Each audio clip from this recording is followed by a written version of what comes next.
So, real is something that I pride the channel on, Mm-hmm. and honesty. And so I we had talked about doing a new comic court, and we'll still talk about the concept of the comic court reboot because it's an easy thing to go over.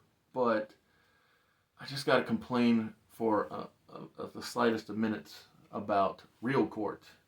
I swear that they act like it's magic or swords and sorcery, something to keep, or hell, even magic, if you will, because we're always trying to play that illusion game of keep the cards close to the chest and pick the right cup. Where's the ball at, kid? Mm-hmm.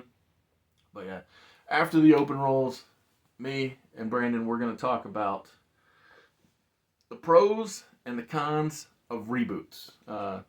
Things that we're for, things that we're against. And so we're going to do this comic court differently. We're both going to talk about the positives, then we'll take a break and we'll both talk about negatives, and then you, the viewer, in the comments can say which side you think wins, whether you're pro reboot or you're anti reboot.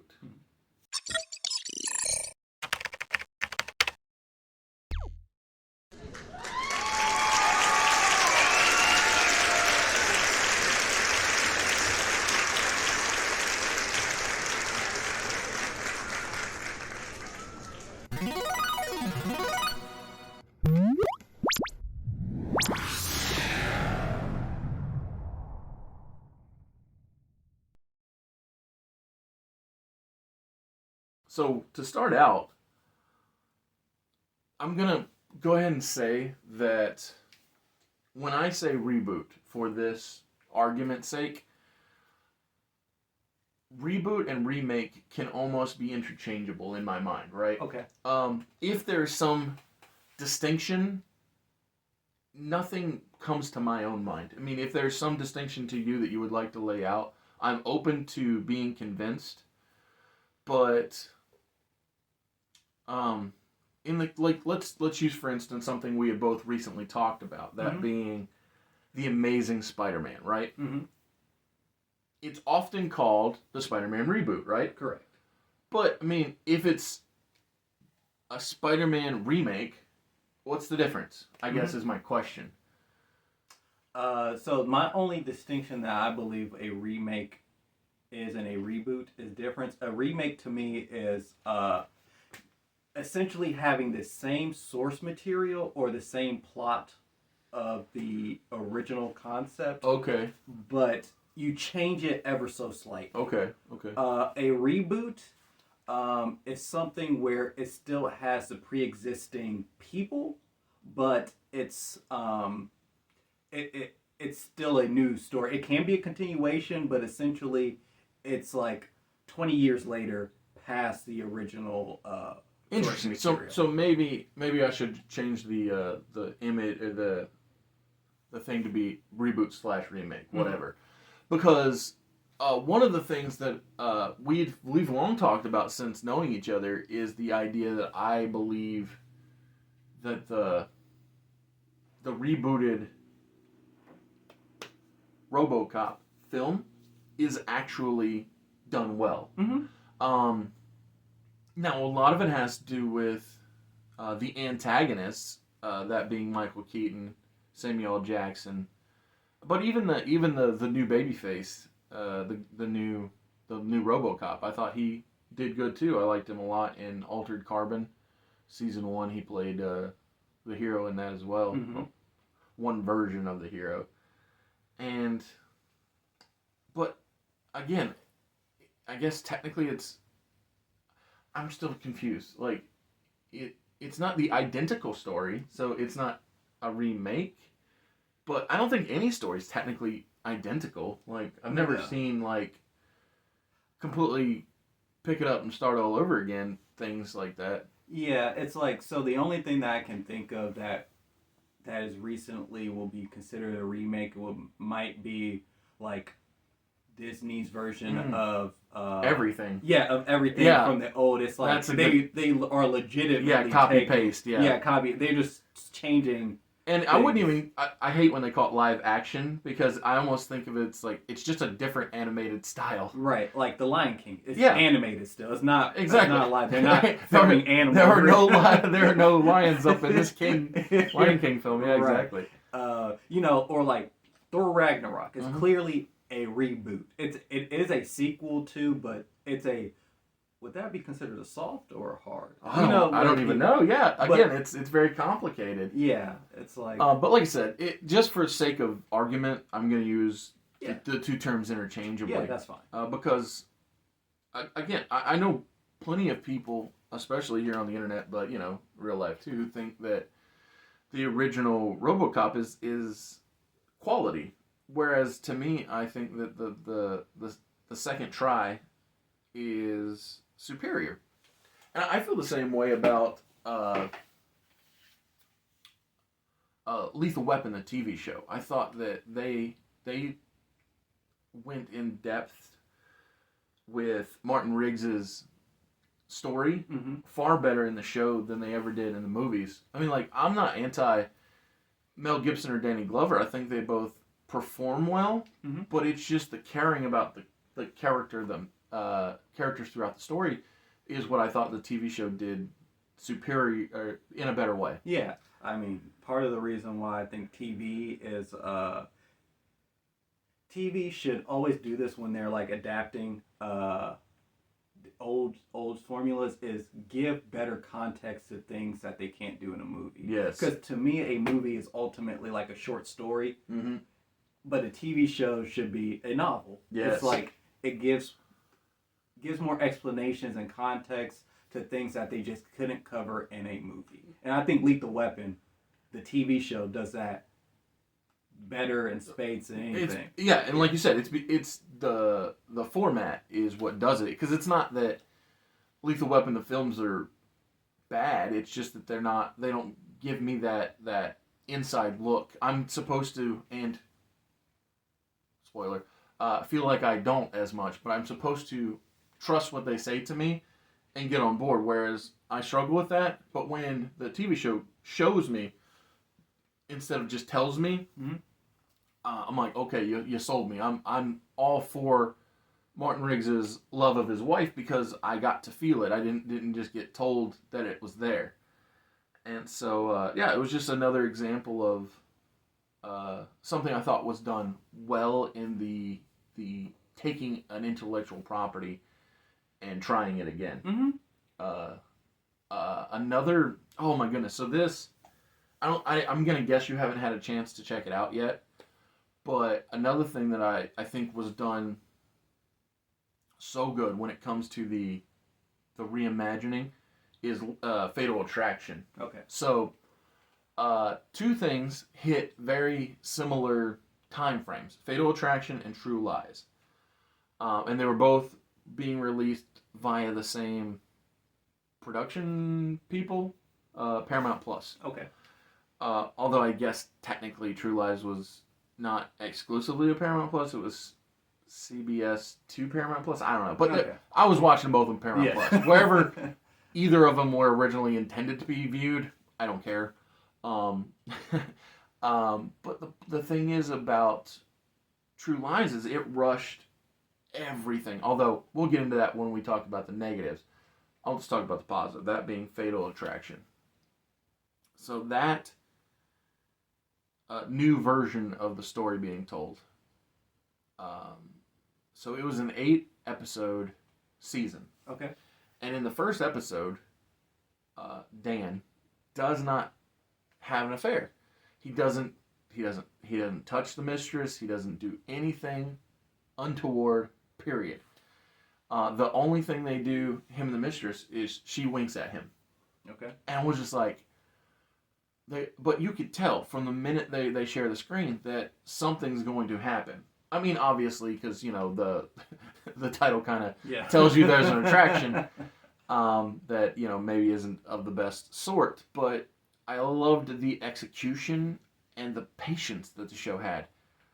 And the funny thing is, in episode 2, when after they do touch, things seem fairly okay, and it's not until the third episode where things really go leaning into that fatal side of the attraction. And man, whenever we talk about the negatives of reboots, I have basically the polar opposite feelings for True Lies. But like I said, I'll get into that later. But I want to bring up a new version of a classic that I know that you're a big fan of, Okay. and that being the Mission Impossible film franchise, because it is the inverse of what we've been talking about, where it was a TV show turned into a movie series. Yes, correct. And so, like I said, I know that you have feelings on this, so tell me, tell all of us how you feel about the Tom Cruise version of the Mission Impossible. I think they're great. I think, I don't really like 2 that much, but it's still a decent action movie. Mm-hmm. But I believe 1, 3, 4, 5, and definitely 6 are like top-notch action movies. And I believe 4 is when the series went back to what made the TV show good, and that's teamwork. Yes. Without, because definitely the first 3 was so Tom Cruise focused. Yes. That it missed the point that it's still supposed to be a team. Mm-hmm. And the camaraderie and them figuring things out is always like the plus. Mm-hmm. And just narrowly always escaping. And it's kind of funny because the TV show, they never were agents that were always disbanded. Right. But the movie -2, they're always like running away from their own agency. Yeah, I do find that funny that they're always on the outs with their people, but I can't be mad at it, because when you find a formula that works, when you're like, oh, we keep making that money, let's just, I guess we'll just, and people like seeing it. Exactly, like, yeah. But they just do enough to change it. Mm-hmm. And I think so. I have just a brief qualifications to me of why something should be remade or remade. Okay. And what I always ask is, was the original property, was it too ahead of its time to be done correctly, where a remake needed to be done so that the true vision could really get out there? Mm-hmm. Let's just take The Thing, John Carpenter's The Thing 1980s version is a remake of the 1950s version. You're right. But the 1950s version is old. Yeah. You get it right. That works really well for a conversation me and Ahmed had about this. So he didn't realize that Brendan Fraser and Rachel Weisz's The Mummy was a remake from Black and White days. Mm-hmm. He thought that Mummy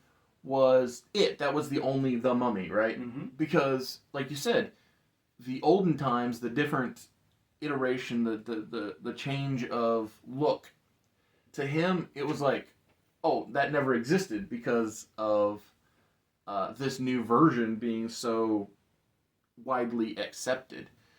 And so I think that's a very fun and interesting time to transition into the alternate version of this argument. But before we move into the anti-reboot, the bad ones, the maybe you made a mistake ones, I think that it's time that we do what this channel is made for, and that is let you, the viewer, know that I, Oz from Mr. Super Oz, I wrote you a 68-page graphic novel that you can pick up by following the link in the description below. There are 5 cover options. This is cover A. That's cover B. This is done by Jeff Hicks from World Class Bullshitters. That was done by Nick Crook.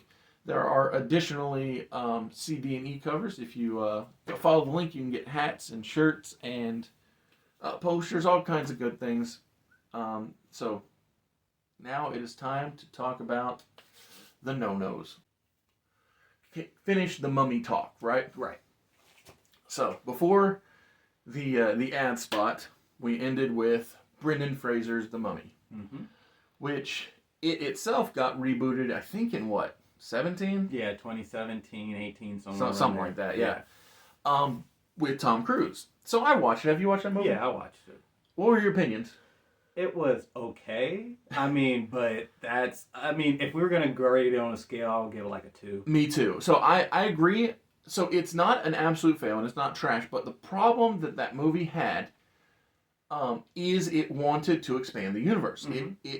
It was blatantly said by the studios that we want Universal monsters, basically the Marvel Cinematic Universe. Correct.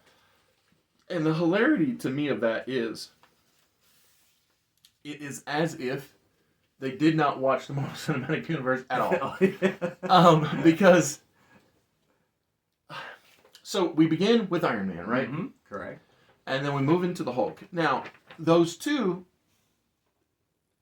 ever so slightly touch, right? Ever so slightly, yes.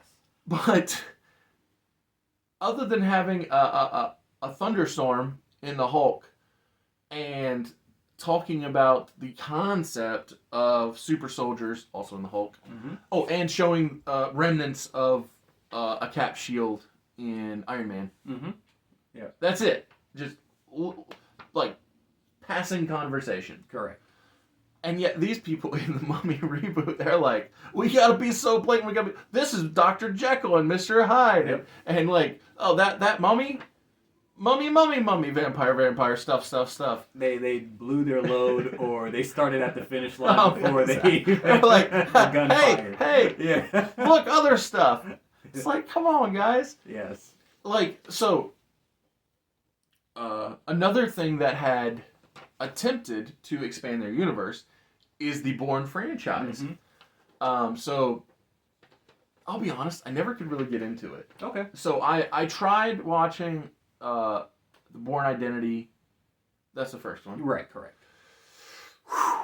An obnoxiously large amount of times. Not as many times as the Pirates of the Caribbean.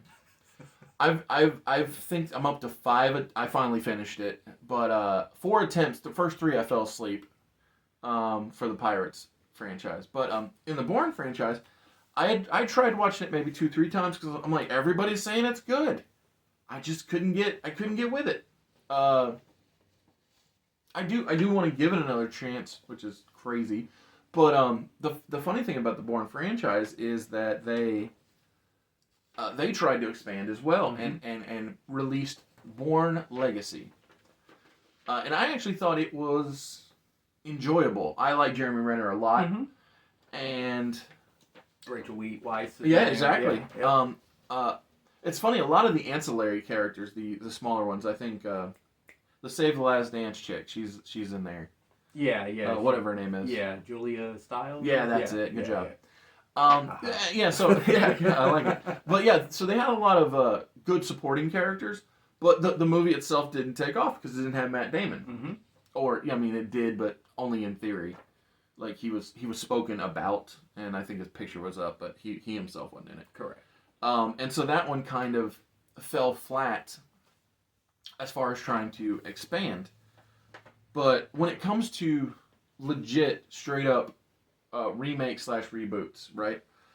There are a handful contrary negatives that stand out to me, much how like the positives had their movie to TVs, right? I think some of the real obnoxious movie or TV to movies to me were the Dukes of Hazzard. So yes, that was. So it was modernized, which I tend not to like when things are modernized. So they were taken out of the time frame that the show took place in, mm-hmm. and so what they were doing was also different. So it's no longer moonshine; it's now marijuana. I don't know, and like as much as I don't dislike Sean William Scott or Johnny Knoxville, I just could not get on board with them being related or even. They just didn't have that same rapport that the classic Duke boys had. It felt like Dudes, Where's My Car? Yeah. It very much did, yeah. And I don't know if it has to do with the change from moonshine to marijuana. But yeah, you're right. It was very Dude, Where's My Car? They just weren't. They were Well, dumb. They well, were himbos. Oh my goodness! Yeah, and speaking of bimbos, Jessica Simpson wasn't that. She didn't have the good quality of Daisy. Like, I don't know. They're just it missed to me, right? And again, I feel the same way about the Starsky and Hutch movie. Although not so much the himbo bimbo thing, but more Ben Stiller and the Wilson. Owen Wilson. Yeah. I almost felt like they were too big for the roles. Oh, okay. Like, whenever I see, especially those two hanging out, I keep seeing freaking Zoolander. And, like, it's kind of hard for me to see you guys as something other than, those goofballs. What is this? A center for ants? Sorry, I just love Zoolander. Well, and so I don't know. I have a bad habit of getting people typecast in my own brain. Yeah, it's fine. And so it's a hard one to move past. But like I said, the real reason this Comic Court even is happening is my disappointment with the rebooted remake, whatever, True Lies from CBS or Paramount Plus or however you watched it. It was rushed so badly. Trying to watch that show is what got me to rewatch the movie and review it on the channel. Very good movie. Mm-hmm. And you cannot replace Tom Arnold. So the best friend in the field, man on the headset partner, Tom Arnold, stellar. But yeah, nobody could hold a candle to Tom Arnold in this show. None of it's like they had 3 people. I think it was Gibb, Quinn, and some other name, trying to be the guy that could assist, but none of them were on his level. And so they expanded from 1 kid to 2, but again, it didn't matter because the kids were freaking irrelevant. But most importantly, the biggest thing the TV show of True Lies did to me badly was they rushed. They took the entire concept of the film and did it in like a third of the first episode. Oh, God. Maybe, yeah, about that. Because, so at the end of the film, the wife is helping the husband. Mm-hmm. All good. Totally cool. Here, she figures it out, and then, but there's no suspense. There's no trying to figure it out. There's no, what? The guy who, he's dead. He gets killed. Okay, so this one, Paxton. Bill Paxton, thank you. Okay. Bill Paxton in True Lies takes Arnold Schwarzenegger's life, lies and says it's his. Right. That he's a secret agent. Secret agent, exactly. With his wife. Yeah. We don't have that here in this film, or in the TV show version. All we get is the wife being ultra smart, figuring it out, and then joining the team. Really? And it's everything's rushed. It's lazy. They don't take any time to breathe. If I was the one making this show, I would have stretched out the movie into the first season. Mm-hmm. So you have the husband, who's played by a dude I like. He played Kevin, Shameless, and I think Val. No, whatever. He was the kid who knocked up Reba's daughter in Reba. Oh, okay. So whatever his name was, Cal. I don't know. It doesn't matter. Whatever his character's name was, it doesn't matter. But he's a good actor. He's not Arnold Schwarzenegger, but nobody is. Like, nobody comes to mind where I'm like, oh, who'd be a great new Arnold Schwarzenegger? Nobody. Right. So it's fine. They tried. So these people could have done the job well if they would have had the first season be the movie playing out. You have the Bill Paxton character. They don't have that at all. You have the Arnold Schwarzenegger character, which they have, but not done nearly as good. And you have the wife character, who is, again, rushed and... Yeah, it's just rushed. Yeah, the whole thing. They're like, okay, let's just go and get to the action. While it's like True Lies was about the relationship. The relationship, the intrigue, the interpersonal play between the characters. Like, you missed the point. Mm-hmm. But before we close this out, before we leave it to you, the audience, to decide whether you're for reboots and reimaginings of stories or you're anti-reboots and reimaginings, because the decision will be made in the comments whether we're for or against reboots, because as you can see, we can make the case for both sides. I thought it would be fun if we talked about at least a couple of things that seem to be the kings of keeping the concept going or evolving the concept. Three things come to mind immediately when I think of evolving, remaking, reimagining, rebooting, if you will. First is Power Rangers. Okay, yeah. And so, even the American Mighty Morphin Power Rangers was a pseudo reboot of Japanese Super Sentai. Yeah. And the same with everything that there follows. And so, just even in its pure genesis of the idea, they're kind of remaking, reimagining, and continuing on with a pre-existing idea. Mm-hmm. So I'm like, hey, cool, good job, guys. Another thing that I think is really interesting, I think they've kind of fallen off recently, but maybe I'm wrong, and other people think they're doing great work. I think Lower Decks is scraping the bottom of the barrel, if you will, but that being Star Trek. Okay. So the original concept was rebooted, reimagined, but also continued with the Next Generation. Mm-hmm. With the success of the Next Generation, we then moved into Deep Space Nine, Voyager. We then flashed back to the past with Enterprise, and then that's not even counting all of the films that they had.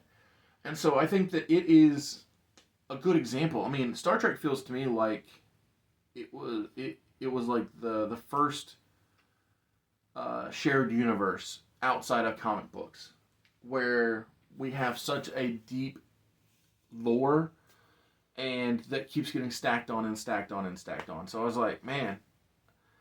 Now, in recent times, ever since the Kelvin verse with J.J. Abrams, and then whatever you even call, STD and Strange New Worlds and now Lower Decks, I don't even know. I don't think those fall into any of the known universes from the past. Or maybe I'm wrong, but I tried Lower Decks once because Jerry O'Connell's in it, and I love that guy. One episode, and I was like, nope, that's already too much for me. Because I also like Dennis Quaid's kid, Jack Quaid. Yeah. He's in that too, but yeah, Lower Decks is not good. But the third thing, that, like I said, when I think of things that are great at, remaking, rebooting, continuing on the path of things while also evolving, that's Planet of the Apes. Mm. So they had a really good run in the 70s and 80s. Then they rebooted with a questionable choice, if you will. And it's not him. I think Tim Burton had a lot to do with it. Oh, yeah, because his style can be very... questionable. Yes. But the ones that came after, they are much more well-received. Mm-hmm. But again, it's much like The Mummy. It's different tellings of similar stories, and open to the fans' interpretation. So I think that a very good case can be made for remakes or reboots, and as we have talked about it, there's a very good case to not do it as well. Oh yeah. The only thing that since True Lies was discussed, mm-hmm, mm-hmm. I think one film that would do well on TV if they took their time to flesh out everything. I'm not sure if you saw the movie, but Mr. and Mrs. Smith.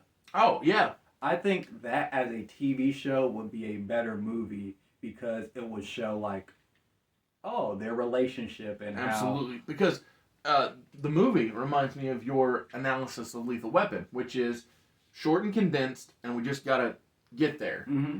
Whereas with taking that idea to TV, like I said, take half the season before they even figure it out. Right. And the season finale is them having the big shootout. Because, hey, I just figured, we figured it out a few episodes ago, but now it's like, now what do we do with it? Mm-hmm. Yeah, no, I agree that there are definitely things that would benefit from the alternative format. Did you ever watch Terminator Sarah Connor Chronicles? Yeah, that was actually not bad. I liked it. I liked it better than a lot of the movies.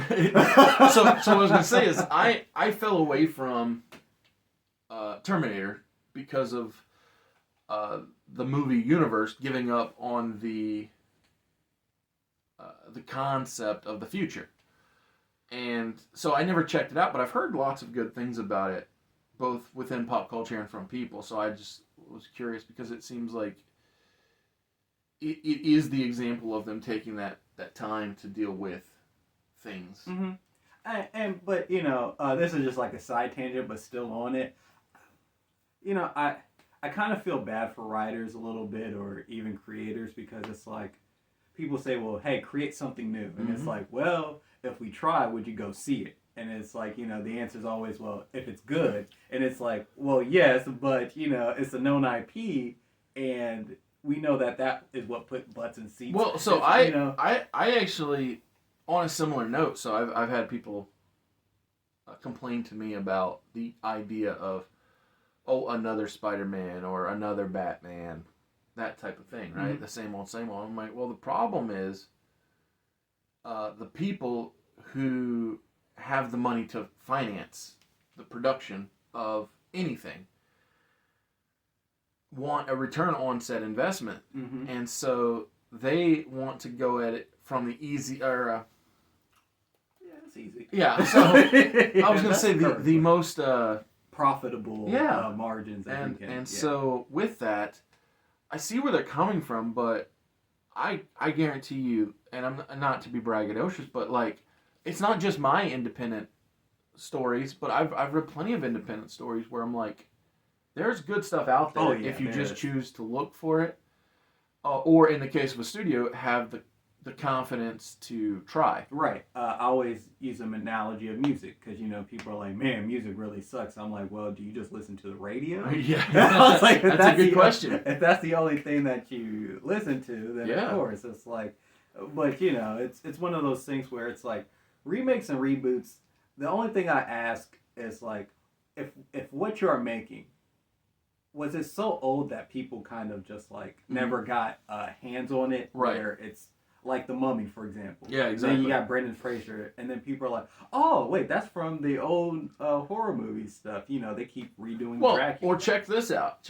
What about your example of foreign films, right? Mm-hmm. So, I had no idea there was a Korean film that got remade into an American film called Old Boy, right? Mm-hmm. I mean, obviously you knew, but I didn't. Mm-hmm. And so, not that I have any interest in it, because you explained it to me. I was like, I'm out. Yeah, you're right. But I'm just saying, like, as far as just general ideas go, I think that is another feasible way to make the argument, is to say, well, because of the limitations of people knowing that this exists, maybe we'll try it this other way. Yeah. There's like arguments for against it, because bringing up Oh Boy, I would argue that the American one is trash. I don't like that sure at all. But absolutely. Remakes and reboots, it's just so interesting because you can make a legitimate argument. It's like, well, why do we need another? What's the old cyberpunk movie with the guy who plays Indiana Jones? Blade Runner. Yeah, Blade Runner. I remember when 2049 or 2099 was being 2049. Yeah, 2049 was being like pitched, and people are like, "Why the hell do we need another damn Blade Runner?" It's like we have the original. Absolutely. Well, and if you're going to remake it, can we please call it "Do Androids Dream of Electric Sheep"? Because I love that title. Name. Oh my goodness, that is the best. Speaking of Philip K. Dick and his properties, I know I've told you off air, but I'm going to tell anybody watching this now: go to Amazon Prime and watch Philip K. Dick's Electric Dreams. It's an anthology series, and so none of the episodes connect, but the ones that hit, they hit hard, and then the ones that are misses will just mess you up in the head and be like, what in the heck did that just happen? Yeah, because I watched the one with not Tony Shalhoub. Steve Buscemi's yeah, one? Steve Buscemi. That's the one that I'm just like, Yeah, I don't know. I don't have a clue what just happened. It was like, it was beautiful. It was intriguing, but I have no clue what was going down. Mm-hmm. But I'm not even mad at it. So the Anna Paquin episode, the first one, Mm-hmm. it's freaking stellar. Like, to me, it's the reason that the show is called Electric Dreams, because of well, you haven't watched it yet, right? Yeah, I watched. Oh, you it. have? You- Okay. You told me. Okay, to, cool. And I finally got it. Yeah. So that one is so cool because it's like, is this real life? Is this real life? It's just like, oh, Yeah. love that. It wasn't Arnold Schwarzenegger's. Total Recall. Yeah, Total Recall. Wasn't that? A Philip K. Dick story. Yeah, I'll have to look that up. Yeah, I believe it but was. I will pop it up if it is, because. And that's a reboot. Sorry, Colin Farrell. Yeah, Colin Farrell. Where that one. Have you watched the reboot? Yeah, I watched the Colin Farrell one. So I have it. I got it because a family member got the Blu-ray, the DVD, the digital, all this stuff, right? Mm-hmm.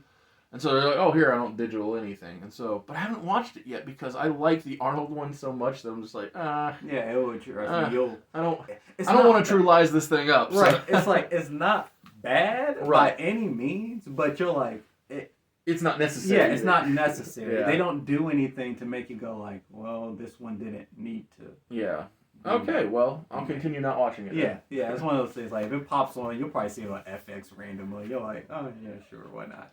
Yeah. Yeah, and I guess it's kind of weird because we're kind of more negative on it, but there's been good reboots. Absolutely. And do you want to sway the audience, or do you want to, or let them decide? I'll let them decide. All right, same here. I won't say whether I'm for or against, but I will say leave a comment down below and let us know what you think. And thank you for watching. Come back Monday for a movie review. Thank you. See ya.